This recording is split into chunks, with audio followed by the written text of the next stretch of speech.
Welcome back on the AM show. I'm excited and justifiably so. The gentleman who's going to kickstart the big stories with us, I've followed him for a long time. He cracks me up sometimes, and other times he's talking about the very serious issues. And at other times, I'm just scratching my head like, Charlie, what's up? Right before we came on air, and of course, this has to do with our end of year conversations and everything in between. Right before we came on air, I said to him, Wanlov, yes, you're a musician, but what else do I add? And he says, oh, I'm a musician and the class clown. That's what he said. Ladies and gentlemen, Wanlov The Kubolor. How are you? Ade. Okay, so let's start with your outfit this morning. Yeah. Your outfit. Yeah. Some embroidered cap with cowries. Yeah. Is it stunners, not aviation glasses? I think it's more aviators. Aviators, Kind of, yeah. It's okay. The roadside one. Roadside one, Yeah. Okay. My own to be roadside. Okay. And then you have, is this biker's gear or something? Yeah, this protective wear. Okay. I've been riding since last December. Okay. And did you ride a bike here? Yes. Oh, okay. A motorbike, yeah. And usually, I know Joy FM, like the studios are quite cold, so I just decided to keep it on, just in case. DJ Black used to freeze me in his studio. So this time you came prepared. Yeah, and protected. I see. Wait, so you rode here on your bike barefoot? Yes. Okay. Tell us a bit about that. Are you able to get your grip on the Yeah. I mean, it's not safe, that's for sure. But because I was wondering. Yeah, it's not safe, but it's the freedom for me, you know. Okay. And it's also the viscerality, like when my feet are touching, like my feet touch the ground, the gears, everything around me, the potholes when it's raining, like it's very visceral. I feel like more alive, you know. Do you feel a connection to the earth because you walk barefoot? And sometimes, of course, you would probably walk places that have stones, sharp objects. How do you manage that? In the beginning, in the first few months, it was a bit painful. I was living in Ashongman, A-line, and there was a lot of like gravels and sharp stones and stuff around. But after a while, you get used to it. Your threshold increases. And then for me now, the reason I can't see myself wearing shoes is that everywhere I go, I have physical memories of the places I go to. So if I think of Copenhagen in the winter, I remember how like the salt they used to melt the snow on the sidewalks feels under my feet. So I have this like very vivid physical memory, as well as whatever I see or smell when I'm there. You know, so it's an extra sensory. And for me, I don't see myself giving that up because it gives me energy. So even in the snow, you walk barefoot? I don't walk in the snow more than, let's say, half an hour. Well, if it's like minus 15 degrees, like 10, 15 minutes is my limit. Yeah. Okay. Yeah. Would you say it has been, and I know we're talking about end of year conversations and everything, but you cannot have Wanlov The Kubolor in the studio and not talk about some of the things that make him stand out as Wanlov The Kubolor. Do you feel it's therapeutic in any way, walking barefoot? Oh, it's super therapeutic. And I started doing it just because I remembered the feeling it gave me when I was a kid. So it was later that I didn't do any research on it. So it was later that I started finding out about something called grounding and another thing called earthing, where people go barefoot to tap into the energy that the planet contains, because we are biokinetic beings like this. We are basically made up of electricity. And every time, like when you have a building. We're made up of electricity? Yes, our body is biokinetic. Like that's how. Okay, energy. Yeah, energy. All right. And so when, I don't know if it happens to you sometimes, but you can touch your car or some metallic object and you feel a shock. Yeah. Because sometimes electricity runs through you. But when we wear shoes, we prevent that flow and that refreshing of our electrons in our body. So it's been proven to reduce inflammation greatly improve sleep and health, general health, and so on. So I've also seen that, or I've experienced those benefits. So Right. yeah, I don't see myself wearing shoes unless I really, really have to. Well, I do know that, I mean, you would also see people, even scientifically, who would use slide-ons with projections to massage their massage feet. under their feet. Others would use, they have these mats they sit on and all of that. Yeah. I'd also like to find out, I see you brought your, you took me back, because we used to use these things. Yeah, I mean, I still do. There's a name, is it castanets or Yes, something? it's one of the names, but some of the more local names is Televi in Aigbe, and I think in Ghana tree is Kushka. Okay. Oh, I think it's Ghana in Asalatwa, but in Kushka, like, is a kind of popular name that we know for it. And I think the Kushka comes from the Kushka. So yeah, it's one of my favorite instruments. I play it in a lot of productions and performances. Okay. Yeah. All right, so Wanlov The Kubolor. Young man in Ghana. You built quite a repertoire. Later, should I forget, I do want to talk a bit about Mensa and that song of his. Them get eyes, but them know they see. One of my favorite songs. Oh, we play it all the time. Wow. It's one of my favorites too. Now, Yeah, it's one of my favorite. them get hearts, but them know they feel. Some too them get mind, but them know they think. That be why we all day inside this boat Where we they sink. Oh. We'll talk about that Really nice song. later on the that's show. cool. That's But let's talk about, I mean, young people in Ghana 2023. Do you vote?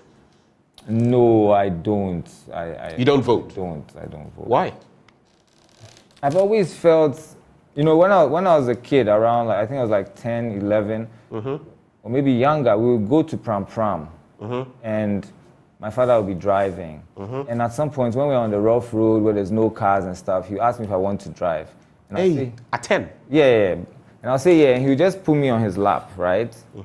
And I'll hold the steer. And then he'll start moving the car. So if I'm trying to go to the left small, he'll branch it small. He'll say, no, he'll be holding the steer like under. And at some point in time, I just got the idea that, I want to hit this tree with the car. There's like a tree coming, so I want to just branch and hit the tree. That was my feeling, right? And that was like, I felt like that was my vote. I wanted to vote for that tree. And he just held the steer very tight, and straightened the car. And apart from the steering wheel, he's the one controlling the gears, the brakes, everything else. So that's how I've seen voting. Like, for me, I've seen it like it's a fun participation thing, but like things are kind of chosen ahead of time. That's how I feel. It's a fun participation Yeah. thing. You're just adding to the numbers. It's just a game. Is that what you're saying? Yeah, that's how I feel. Yeah. But you feel whoever will be has already been chosen. Yes. So you don't believe in our electoral process, our democratic process? No, I see it taking place, and the people who are winning, maybe most of the time, are winning legally and so on and so forth. But I'm saying that the candidates and the people that we usually have as the options are the same kind of people who are like basically just going to exchange contracts of the same things going on, I don't feel like there's actually a strong option to vote for, So, I mean, since the Fourth Republic, I suspect somewhere in the Fourth Republic you came of age, you turned 18, you could have voted. I started voting in the Fourth Republic, and you've never felt that from Rawlings to Kufuor to Atta Mills to Mahama to Akufo-Addo, you've never felt that we've had any leader worth voting for? No, because like if that was the case, the Temamoto way would not be how it is right now. Like somebody would have come that would have done something about the motorway. But this administration says it's going to fix it next year, like do the whole thing. My only problem is that, it's concrete and they've been patching it with asphalt. I think now, per what I hear, they're going to use asphalt for it. I don't know what quality. Yeah, Would that make you happy? No, you see, the thing about asphalt, concrete is the best way, or that mix of more concrete, because the thing about asphalt is a continuous piece of, like mass, and it reacts to temperature, right? It does. So if there are no cracks, if they are not like sectioned in slabs with some space in between for breathing, when it gets hotter, these materials will expand. When it gets colder, these materials will contract. But this is just one mass. So if the whole day the sun is shining on this road, and then all of a sudden it starts raining, there's a rapid contraction, right.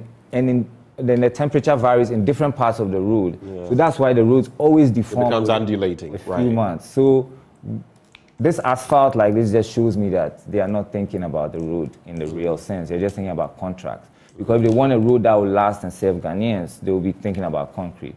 You know what I mean? So plastic. There's a lot of cities now in the world building highways with plastic, you know. So.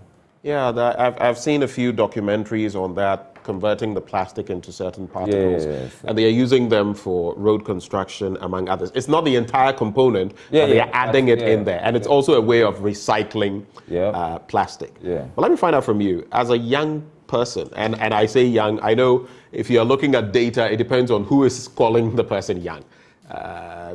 The UN has its own categorization of what youth is and all of that. But I look at people like you and I say, you're young people.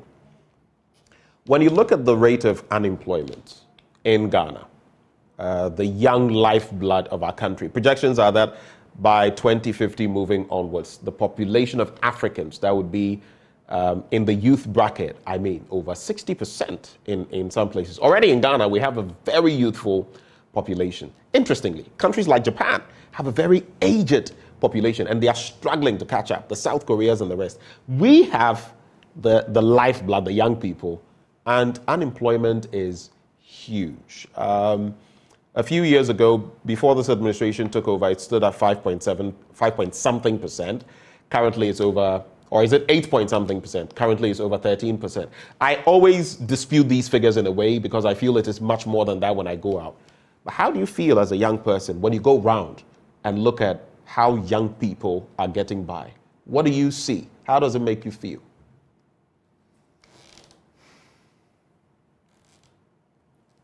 You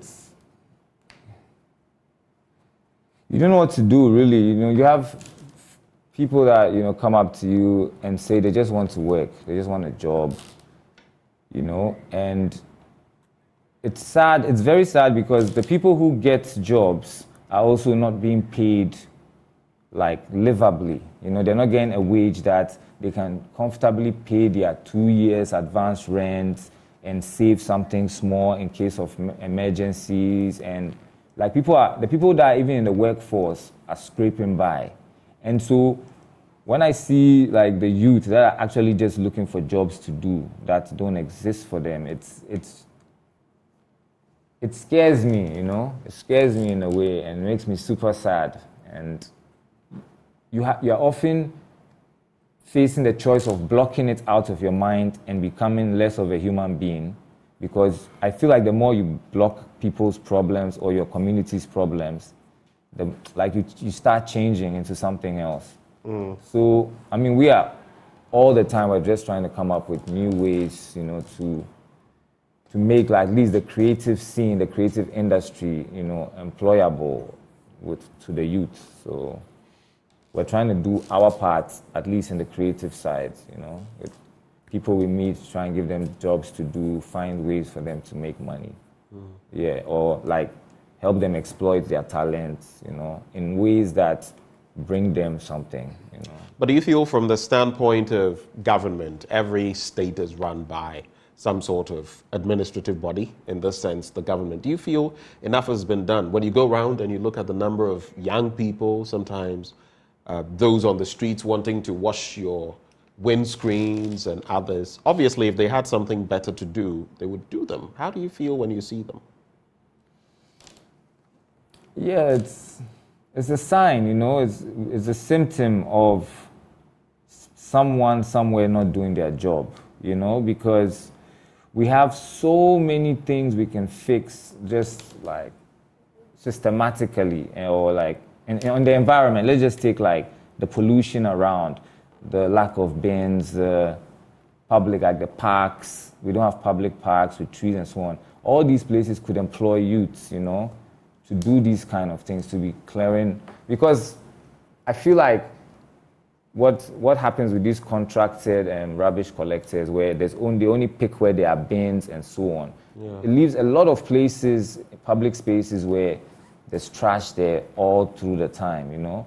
And I feel like just in that sector alone, the recycling, the trash sector, it could employ way more youth. But of course, it's not that enticing also because of the way that these people are being paid through these agencies and the amounts they make from what is actually being paid on their behalf. So it's just, I feel like it's stinginess and greed, which is not making like the money trickle down to the rest of the population, you know? Because I feel like if people have certain capital or access to capital, they themselves are creative enough to start creating their own jobs and becoming resourceful. But people don't even have, access to that kind of capital. Either to pay rent, to have a place to stay for the next year or so, or to invest in a business they want to start. There's nothing trickling down for people to be able to save. That's why people are doing more gambling. That's why people, are doing more praying, because the hope is way less. So, speaking of which, you talk about stinginess and greed. Mm-hmm. Do you follow the stories about corruption in Ghana? How do you feel about them? Most of the times, especially on Twitter or now X, I follow a couple of accounts which are often like pointing out the things going on, And I don't know. I really don't, we know what is, we all as Ghanaians know what is going on. I'm wondering what will be the final thing that really, really makes the whole of Ghana stand up, and just put our foot down, our collective foot, It's still small pockets of people who have access to certain information at certain times that are trying to, point people in the direction of the corruption. But I don't know the scandal or what has to happen beyond, people having money in their rooms, or beyond what's happening to the hospitals. What has to happen beyond that? But then you feel everything is happening, all these things, people are protesting, yet nothing is really changing. Right? Does that frustrate you? Yeah, definitely. But mine is more on, I know there's going to be a critical mass at a point.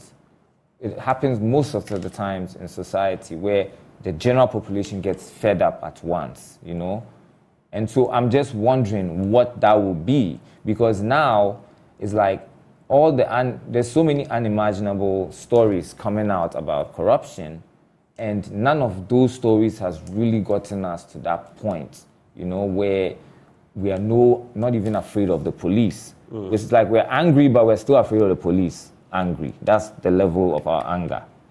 But the police are the law enforcers. They must. Yeah, I know. But when people get tired of the oppression, where they're the economic oppression they are going through, at some point in time, they will be so tired of that they'll have no fear for the police. And that's what I'm wondering, what scandal will take us to that point, because even when you go on the international, if you look at the international happenings right now, what is happening in Gaza, for example, is how many children have to be killed before the EU and America finally say, no, what is happening is a genocide, So it's in Ghana, what are we waiting for? What are we waiting for? What do we want to hear that has happened? How much money do we want to hear has been chopped before we actually finally all get angry and actually scare people either to change or to step down for capable people to run our lives, which But our politics has become money now, and no one is going to step down because of what likely benefits they have. Yeah. You talk about corruption, and it's a $3 billion to $6 billion industry in Ghana, corruption, because that's how much the country loses every year. And the people in control of that cockpit will not be willing to get out. But I have this question. Colonialism, right? Mm-hmm. When we were colonized in Africa, whether by the British, the Germans, the French, the Portuguese, the Danes, or whatever, people said this was really bad.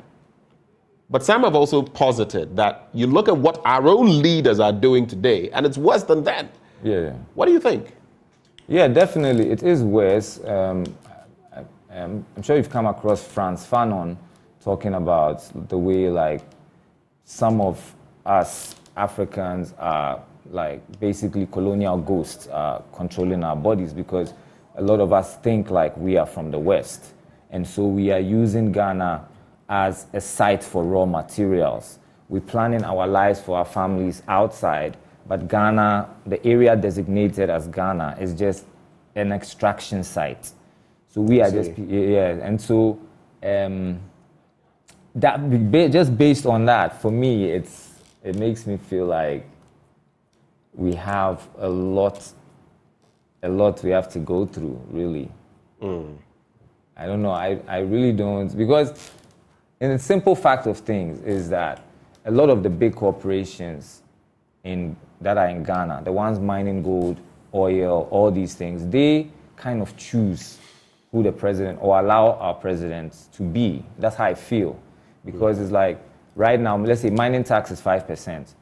If the current president says, okay, these gold companies, I'm now going to change the mining tax to 50% because I want to fix all the hospitals. I want to clean the rivers. I want to stop galamsey. I want to do all these positive things. And we need big money. So we need like so much money to do it, right?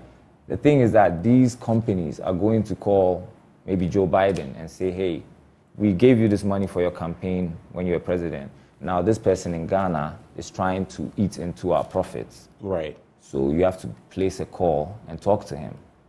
You know, so I feel like because some politicians find themselves in those positions, nobody really wants to stick their neck out for Ghana. So everybody just gets in there and is just grabbing and running away with what they can carry, you know, and leaving us to face it. We'll be concluding in a bit. I just wanted to definitely ask you about the creative arts industry and the sort of support you feel, you as creators have got and what you have not got. And maybe you can also feed into Ifwa Santua and her sing-a-thon. What do you make of it? Creative arts and then Ifwa. Well, I'm here with lacking up just about 7 hours of sleep, and it's not, and I'm a bit drowsy, right? From that. So. Oh, you were there? No, I haven't been. Okay, because I went through yesterday. Yeah, it's a big place was packed. Packed. Yeah. I drove by or rode by.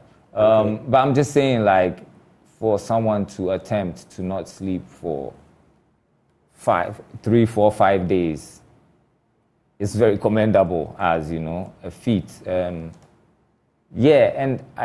the fact that just a few days or a week ago, there was this discussion by Reggie Rockstone and Blacko about the percentage of Ghanaian music that needs to be played.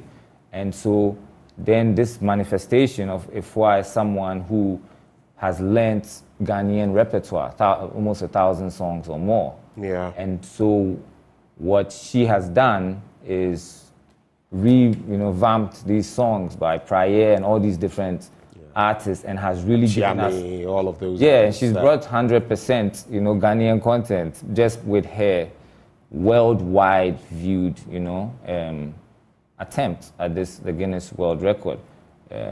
So that's how I'm seeing that. You feel it's brought some good, it's put the spotlight on Ghana in a good way. Yeah, it's made Ghanaians remember certain artists, music, it's made Ghanaians see that if just the average Ghanaian attempt to do something, they will get support, if people hear about it. Because people are just like, so I feel like it's something hopeful,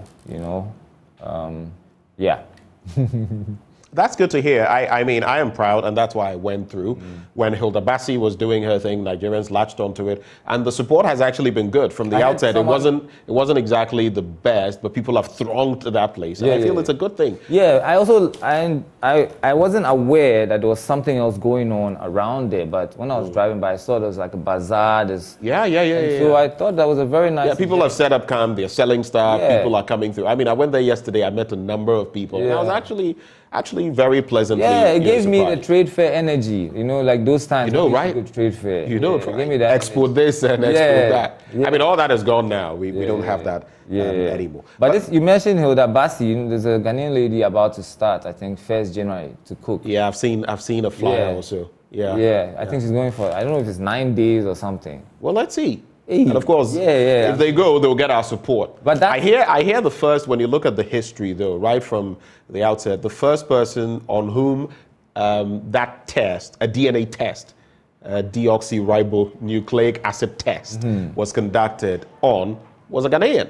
So it was actually a paternity test. I think it was in the UK, and a child had traveled and was returning to the UK, and they felt it wasn't the same person, and they had to test. So the first person a DNA test was conducted on was Ghanaian. It's a Guinness World Record. There are a number of them that we've had. I think Kevin Prince Boateng and Jerome Boateng also went into the books as the first, I think, in the World Cup to play as brothers on opposing sides in the same match. Wow. Yeah, so there are others that we already have. But speaking of which, so I'd like to find out from you, Mensah's song, Yes. right? Did you have any influence on it? Oh no, he I think he was jamming with one of our band members, Andras. Okay. And he's a Hungarian musician. And I think they were just jamming and they created that, you know, together. How do you feel about the song? Oh, it's one of my favorite songs. I love it. That even in our set, it's Mensah's song, but we perform it in the FOKM Boys set sometimes when we are doing shows. It's very meditative. It's super introspective, and at the same time, it's quite abrupt and urgent, you know. And then the instrumentation. Yeah. I just felt that was beautiful. You have the violin here, you have that there. You don't hear that much in Ghanaian music. I think the only time I've heard, and that's it in the background, the only time I've heard a bit of that is in songs like maybe Manifest's songs. You have some of them with those. Because I like Nas, especially because of that. You know, son of a blues player. You have the jazz bits and he's flowing on that. Yeah, you know? I guess it's the school. Mensah manifests the same kind of school of influence of music. You know? So we have similar tastes in those kind of stuff.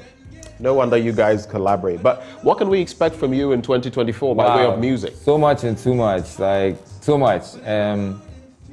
Singles with different artists. I have one of my favorite rappers from Ghana, Ohima Dadao, doing a project with her. I have a really huge song coming out with Cheduble Ambule.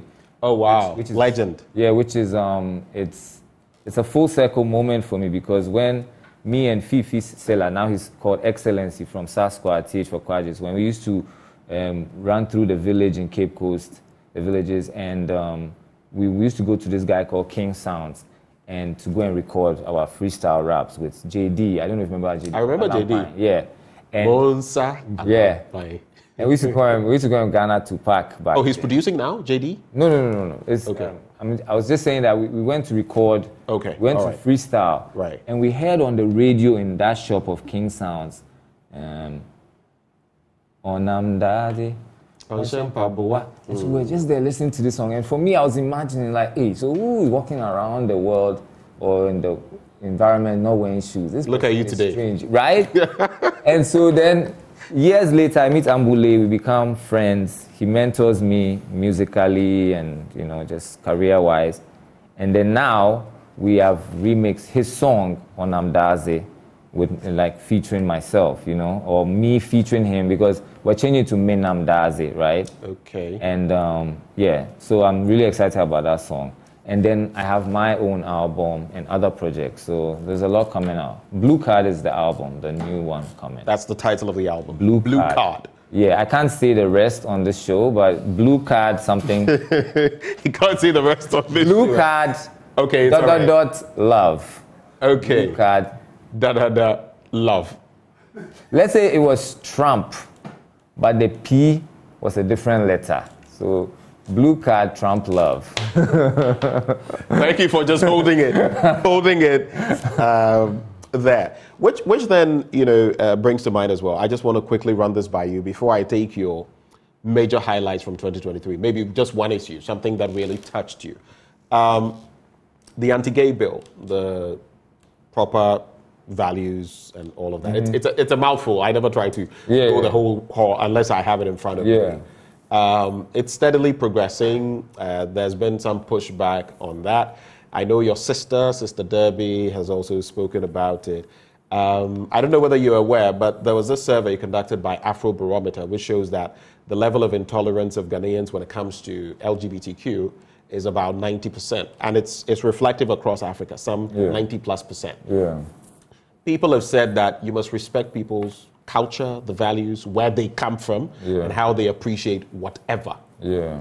What do you think about that bill? And it's been watered down, from what I hear, to create specific legislation on that, but also to protect those in the community. What do you think about the bill? Man, I feel like this bill has been like one of the biggest,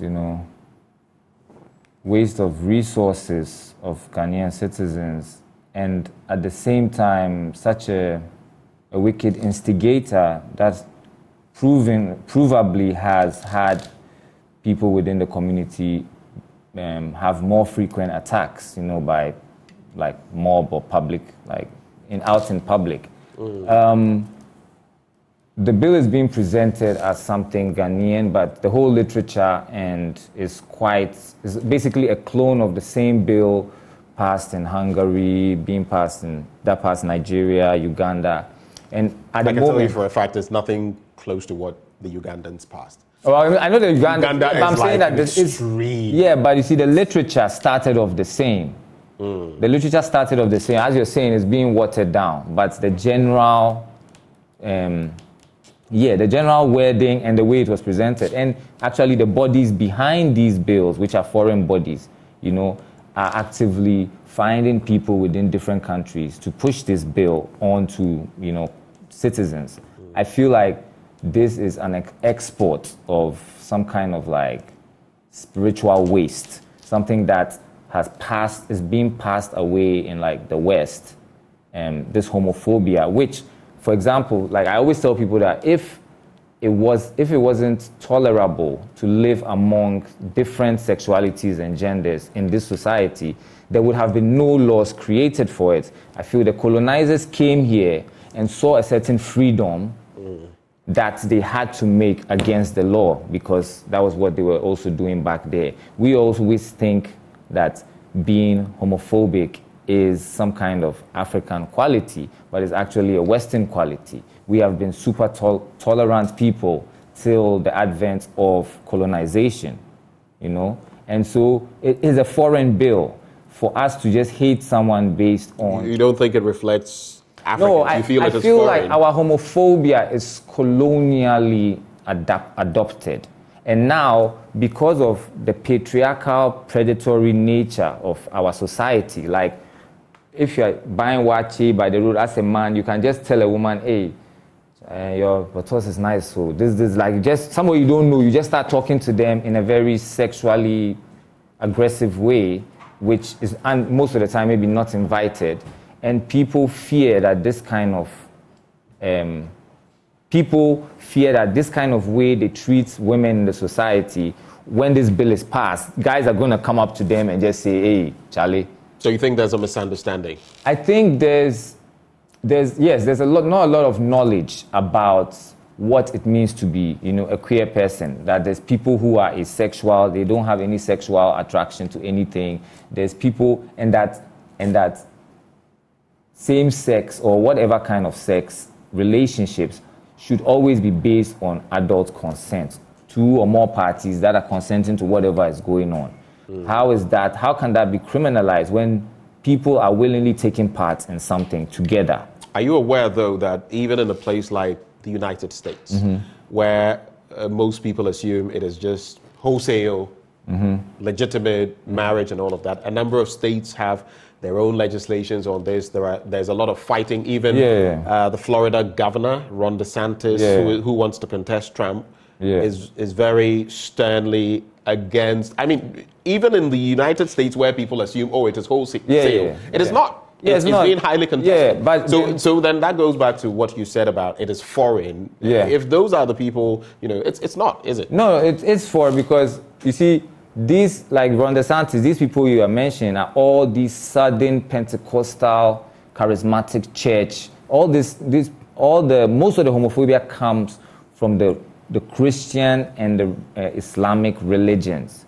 Like that's where most of the homophobia. When How about the African traditional religion? I don't think, like, I don't have like the vast knowledge of that, but from my experience, or from what I've been exposed to, I've seen that within African traditional religions, the closer you get to the royal families, you start seeing androgynous people who you can't tell whether they're men or women. You see a lot of feminine men, you see a lot of masculine women, and even when you go to the shrines and so on, or you look at the depictions, you see that most people who are chosen to do this kind of soothsaying or seancing and stuff are people that are in between worlds. You look at them, they are either intersex or they are trans avatars or something, you know? And so it's there, like, in the tolerance, there's so much evidence of it that we have been so tolerant and living in harmony with each other. And for me, I'm 1000% sure, like, most of the homophobia is coming out of the religions. But you see, the people who are trying to pass the bill here and citing the Bible is like, if we start using the Bible for... Do you believe in the Bible? I believe it exists, so I do believe in the Bible, but I'm not a Christian. Like, I don't... Okay, what do you practice? I just practice taking my fair share of oxygen. That's like, you know, Do you believe in a higher being, a.k.a. God? I feel like God is like our network of human beings. I feel like if human beings come together, we can accomplish almost anything on this planet. And I feel like that is a kind of God force, you know? And so, yeah. That's how. Sexually speaking, are you straight? I don't, at the moment, I would say I am, you know? At the moment? Yeah, I feel like, according to what we classify as straight, I fall in that range, you see. But I'm also, let's say, I am also attracted to macho women. Oh, wow. Right? Yeah. Now that's a revelation. I'm just saying, but I'm just saying, so it's like, with hard body more than me, macho. Oh. You know, so like, where is the line? You see what I'm saying? Like, where is the line? Because maybe that person's buttocks is harder than my homeboy's buttocks. But I'm managing to press it because that's my taste. Okay, let's help him out there. I mean, if this were another show, we could go into that. No problem. I know. But I appreciate. No, no problem. I appreciate that you've gone down that road. So many matters to discuss, but I want us to cap it off with this. So, reflecting on 2023, there have been demonstrations with young people participating. There have been petitions. There has been the Office of the Special Prosecutor delving into corruption-related issues. Still nothing really to show. Action, but results, not much. Sports, we're not doing so well. I don't know whether you're a fan of football. I have a friend, sorry that I'm cutting you, but I have a friend, Kwame Kwachimafo, who at some point was working on a documentary which shows the trajectory or like the graph of Ghana's economic performance tied to the Black Stars' performance. Yeah. I've seen something like that. Yeah, it's quite interesting. Anyway, so I think that's what's happening to the team. Because, I mean, if you are holding back the dignity, the things that will give the citizens dignity, you won't draw the line at, the football team there, let's give them the full, support they need. No, you start applying it in all aspects. Immediately you see one person as not having value or not being worthy of something they've trained their whole lives for or are lucky to be in a position to be able to handle, and you disregard that person and pay them way less and not even pay them, you start feeling like, once I've gotten away, let me try if I can get away. Because human beings, we're always experimenting, we're always trying our limits, And that's what's happening is people are realizing that they can get away with so much, and so they're just trying to see how much more they can get away with. Do you have a favorite sport? My favorite sport is basketball. Yeah. Okay. That's my favorite sport. All right. Any favorite basketball player?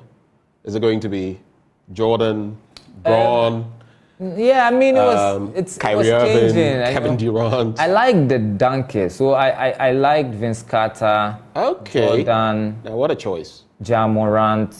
Okay, the Grizzlies. Yeah, not the team, but I'm not like a team person like that. Oh, yeah, I mean, but I he just plays like for the Memphis the Grizzlies. guys who can fly. You know, I like that. I've always had a dream to fly. What do you think about the new guy, the rookie Victor Wembanyama? Have you seen him in Wow, action? yeah, it's The mad. Spurs guy. Yeah, it's mad. Like the way he's moving. 7'4". The way he's moving with that height is like, but that's what's gonna happen. People are gonna keep creating children within that, end of Circle, and it's just and going to be... they're getting taller, faster. The gene pool is just going to explode. That's that's All right. what's happening. So final words, but is there something that stood out for you in 2023 that you'd like to share? And then you can share your final words with us.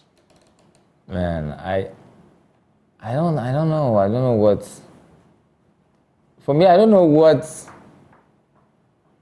was more wild than like the story of money in someone's room getting missing for so many months, then finding out way later, and then like all these stories of, oh, it's for this person, oh, it's this, and then returning the money, and it's just like, it blows my mind. Like, that's been, for me, one of, because I look around, like past Agbogloshi, and I go around different parts of Accra, and Accra, at any point in time, at any given day, Accra is among the top 5 most polluted cities in the world.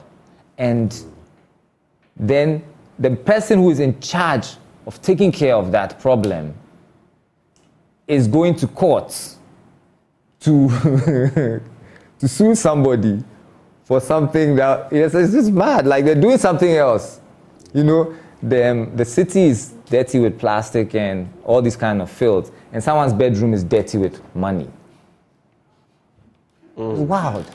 That's quite an analogy. Yeah, the person who's supposed to help, like, facilitate the cleaning of that city and all the filth there, they are just dirtying their room with cash, different types of cashes. Different types of Cashes. Cashes of money. Yeah, no, cashes. I know, right? different currencies. There's Abdul Razak. I see you, Abdul. You say, good morning.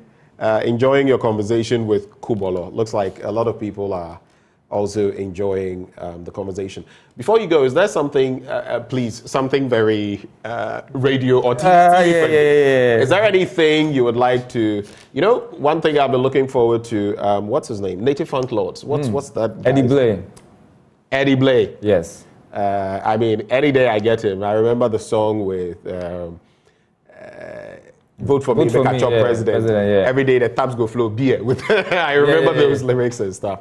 Is there anything you'd like to? It's actually inspiring me, like that, that the taps will flow. We, like me and Angel Maxine and a couple of people, we are putting together a political party, right? Angel Maxine, the trans woman, musician. We are putting together a political party, and political party. Yeah, and one of the promises we are going to make Ghanaians is free beer, and we're going to talk to the beer companies that Friday to Saturday, we're going to give free beer from a certain time to a certain time. That's one of the promises. Free beer? Yes, that would be. How are you going to manage that? Who's going to pay for it? No, the companies, that's going to be their social responsibility to keep the happiness. CSR. Yeah. Their corporate social responsibility. Give out free beer. Yeah, to keep the people happy, And so that's going to be one of the things. And the party is called TTP. Is it a name we can put on air? No, it's a name that you are allowed to put on air when, like, homophobes are speaking. They say it all the time. So TTP is fine. Okay. TTP is fine. Yeah. I can see through your shades, and there's a little mischief in there. So the eyes are glinting, right? They're glinting. No, that's me and Angel's project for next year, is that we're going to contest. We're going to also be campaigning alongside the main, the other parties. We're going to campaign alongside them and also be making our promises and see the one that Ghanaians like more. Okay, would you like to do something for us, maybe with is it the castanets or the little thing, the kushka? Kushka. Right before we go, this is how we're going to sign out, yeah? 1, 2. Revolution, the only solution. Revolution, no more pollution. Revolution, the only solution. Revolution, no more pollution. Make they no fool you. They want to rule you. Me, they no fit fool me. If they try me, they go feel me. See, then they see we like toys. Then they talk to we like we be small boys. They thief all wanna joy. If they no go build, then we go destroy. Oh, revolution. Wow. Revolution. Is that the title of the song? Yeah, that's the working title. Okay, is it something, is it a work in progress? Is it something you I mean, I've been putting videos of it on my Instagram. I perform it in random places, just like this. But you do pretty well on that, though. Thank you. Impressive. I've been playing for some years now. And a producer called Snow Beats, he has made the production for this Revolution song. It's gonna come out next year, early. And he's also the one who produced the song I have with Ambule. So stuff is coming out, my album, menses, singles, different stuff. And all right, yeah. You have a Christmas message. Do you even celebrate Christmas? No, I don't have a Christmas message, but... Do you celebrate Christmas? Like, if people are celebrating and they invite me, I'll go and enjoy some, but other than that, I'll just be, in my ghetto. Krapu, I'll be in the cemetery in Teshi. Doing what? Oh, you see, that cemetery in Teshi, Gomi, is like the only place with a lot of trees. So a lot of youth go and like to sit under the trees, and it's shady, it's breezy. We need more trees in this country.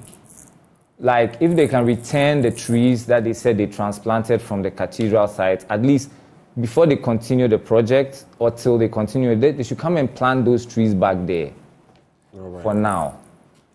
Wanlov, thanks for coming on. Thanks for having me this morning. It's been exciting. I've been looking at the messages and it's been pretty curious, pretty exciting. Oh wow! Thank you so much for coming through. Thanks. Still to come, of course. This has been. Do just hold on for me. This has been Wanlov The Kubolor. He's a musician, and he also says officially, I can introduce him as the class clown. As he said. It's been interesting hanging out with him this morning. Still to come on the AM show, I will share some snippets of my blunt thoughts with you over 2023. We still have Manuel to come. He sings Christian music. He's also going to come through with some Christmas carols, and we'll also be telling you about the latest from the Bank Hospital, that private entity, and the amazing things they are doing. Do stay with us. We'll be right back.